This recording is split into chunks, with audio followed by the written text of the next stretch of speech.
तो चलो उसके बारे में बात करते हैं. The next talk point which is Sai Sudharsan, Karun Nair, जो हमारे दो सॉर्ट ऑफ डेब्यूटेंट्स अब कहोगे. बहुत टाइम बाद एक इंसान का कमबैक हो रहा था. क्या इन लोगों ने मैसिवली डिसअपॉइंट करा है इस मैच में? सुदर्शन ने तो नहीं करा, क्योंकि मेरे को इतनी ज़्यादा एक्सपेक्टेशन भी नहीं थी कि वो पहले टेस्ट मैच में आते ही करेंगे. करुण नायर ने बहुत डिसअपॉइंट करा भाई. जिस तरीके से उन्होंने अपना wicket give away second innings में थोड़ा ज़्यादा भाई, इस तरीके से आप नहीं खेल सकते भाई. इतने टाइम बाद आपका कमबैक हुआ है, आपको स्टार्टिंग में ही आते ही प्लेइंग 11 में जगह दी गई है. जितने भी आपका जो इससे पहले भी चैंपियंस ट्रॉफी में कितने सवाल थे कि क्या उनको ले जाया जा सकता है नहीं ले जा सकता, क्योंकि उनकी एवरेज ही कुछ इतनी तगड़ी 300-400 की एवरेज बन रही थी उस टाइम पे, क्योंकि आउट ही नहीं हुए थे काफ़ी टाइम तक वो.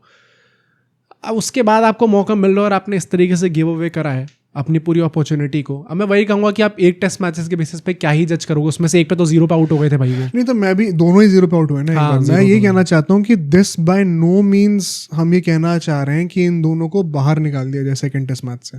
आई थिंक क्योंकि अभी बात क्या चल रही है कि नेक्स्ट मैच में अगर हम लोग करुण नायर के जगह पे से वॉशिंगटन सुंदर या फिर नीतीश कुमार रेड्डी ले आए तो हमें बॉलिंग में थोड़ा सपोर्ट और मिल जाएगा. बात अल्टीमेटली वही दोबारा आ रही है बैट हैंडेड बॉलिंग डेप्थ की यहाँ पे टेस्ट में जा रहे हैं हम लोग.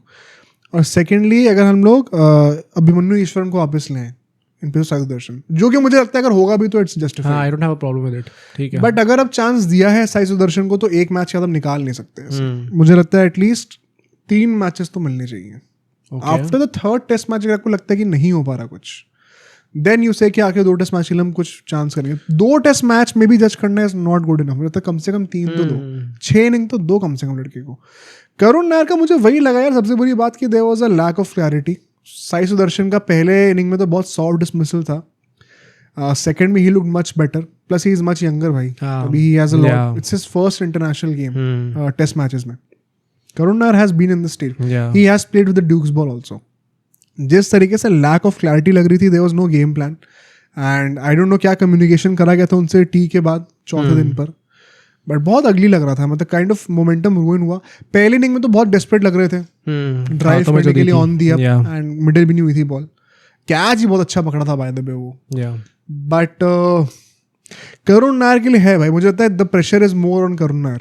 साई सुदर्शन को they are looking as a long term prospect. यार क्या टाइम भी तो बहुत कम है करुण नायर के पास. 33 के ऑलरेडी हो चुके हैं, कितना ही और खेलने वाले हैं. मतलब he is batting at a position which is more replaceable right now, because India tempt होगी ऑलराउंडर्स की तरफ जाने का.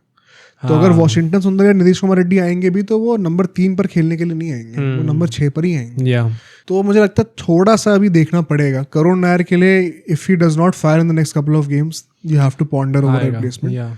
अब सोचो अगर एक क्लिप इतनी बढ़िया थी तो पूरा का पूरा पॉडकास्ट कितना बढ़िया होगा. तो अगर आपको इसी क्लिप का पूरा पॉडकास्ट देखना है तो यहाँ पे क्लिक करिए, और अगर आपको ऐसे ही और क्लिप्स बिंज वॉच करनी है तो यहाँ पे क्लिक करिए.